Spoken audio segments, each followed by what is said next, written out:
The fluorescent lights buzzed overhead, their harsh, clinical glow casting long shadows across the crowded terminal.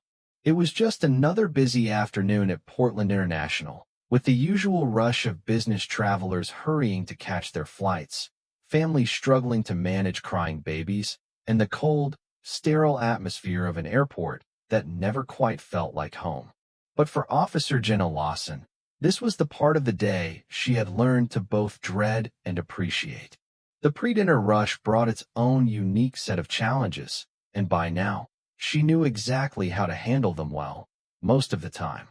Jenna had been a K-9 officer for nearly 3 years, paired with Arrow, her loyal German shepherd. Arrow had a certain way about him, methodical, calm, and precise. He wasn't the kind of dog that barked for no reason or made a scene. His instincts, however, were always dead on. And after 2 years of working side by side with him, Jenna had learned to trust those instincts. Arrow wasn't just her partner in security, he was her partner in life. He read people in ways that were almost supernatural, and every day, she was amazed at how well they communicated without words, without a leash, without hesitation. But that day changed everything. It started like any other shift. Jenna and Arrow were walking through Concourse B, boots clicking against the polished floor in perfect sync. They were just finishing their second sweep of the terminal when Arrow suddenly stopped in his tracks. The change was instantaneous. One moment, he was walking beside her, calm and steady, and the next, his whole body went tense. His eyes locked onto something across the room. Jenna immediately sensed that something wasn't right. Arrow's usual composure had shifted into something sharper, something more urgent. His ears were perked forward, his muscles taut under his working vest. And then, without warning, the bark came, a sharp, staccato series of barks that echoed through the terminal, making heads turn. It wasn't the controlled, professional bark that she was used to hearing during training exercises. This was something different, something desperate, something that demanded attention. Jenna's stomach dropped as she followed Arrow's unwavering gaze. Across the room, near the windows that overlooked the tarmac, stood a man holding a baby. The man looked like he was on the edge. He was in his mid-30s, his face drawn and tired, eyes hollow from what looked like days of stress and lack of sleep. His clothes hung loosely on him, like he'd been wearing them for too long, and his hair was a mess, as though he hadn't taken a moment to groom in days. He was swaying slightly, the baby cradled in his arms, its cries cutting through the noise of the terminal. But it wasn't just the man's appearance that made Jenna's instincts go on high alert. It was the baby. The child couldn't have been older than 6 months, wrapped in a thin, faded blanket, and the crying wasn't the usual noise of a tired, hungry child. No, these were desperate cries, the kind of sound that comes from a place deeper than discomfort. The kind of crying that spoke of fear and pain and hunger that had gone unaddressed for far too long. Jenna's hand instinctively drifted toward her radio. Something wasn't right.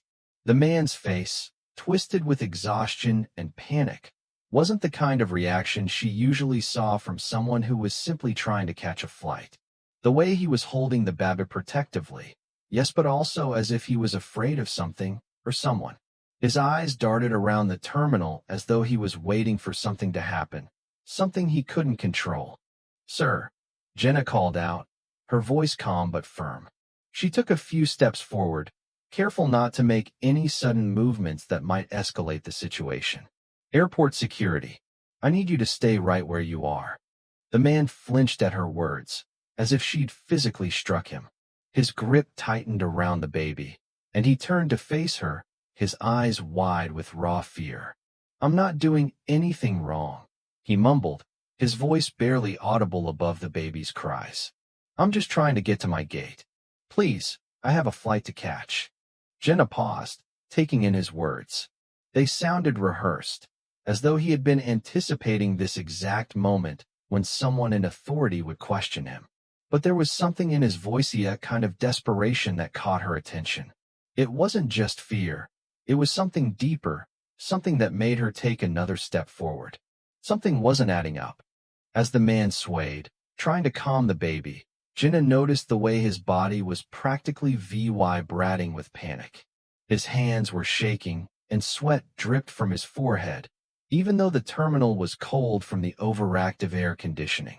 And yet, despite all this, he cradled the baby with a tenderness that seemed genuine. "Is this your child?" Jenna asked, her voice softer now, trying to dig deeper, to get to the truth of the situation.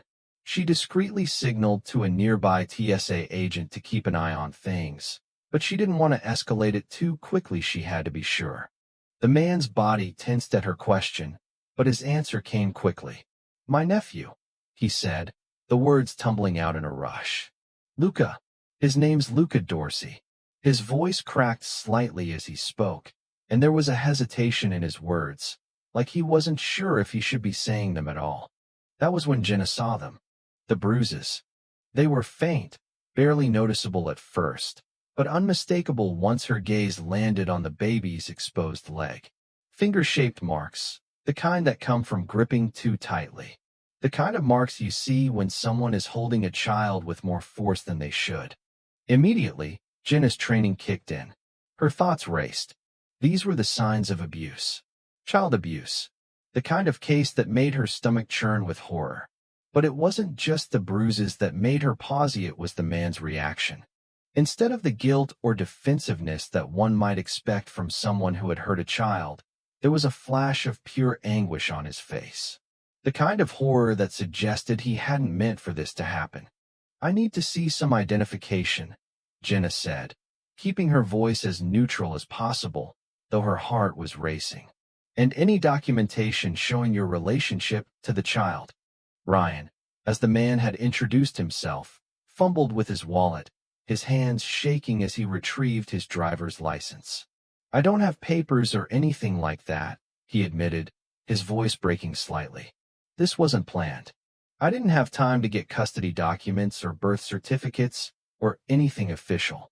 I just had to get him out of there." The words hung in the air between them.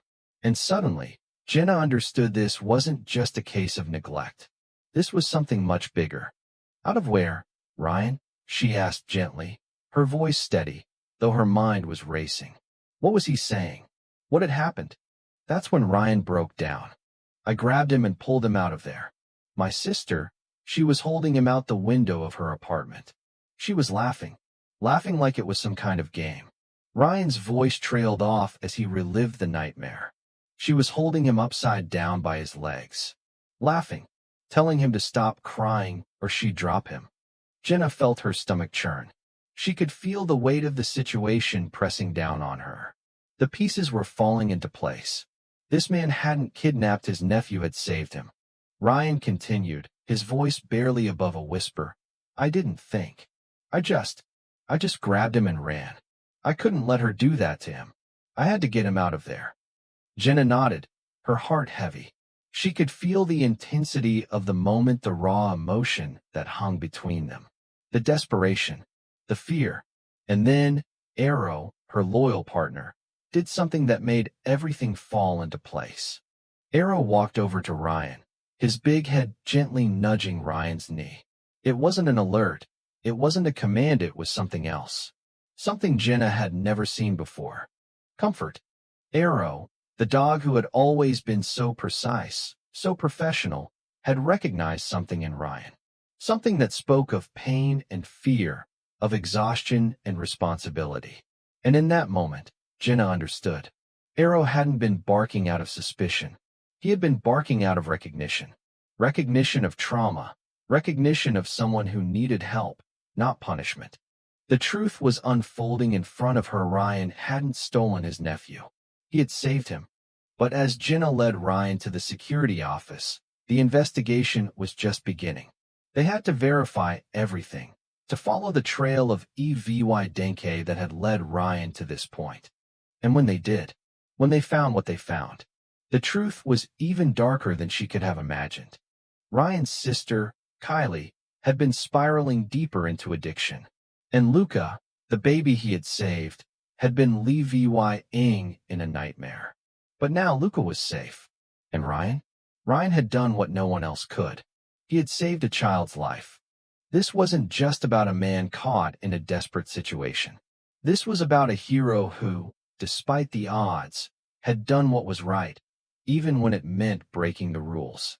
And Jenna, with Arrow by her side, knew that sometimes the hardest thing to do wasn't following protocol, it was trusting your gut, trusting your partner, and doing what was right. What would you have done if you were in Jenna's shoes? How do you think Ryan's story will play out? Is he a hero, or did he overstep? Drop your thoughts in the comments below. And if you believe that sometimes the greatest heroes walk on four legs, hit that like button and share this story with someone who needs to hear it. Let's keep spreading the word about the incredible bond between K-9 officers and their handlers.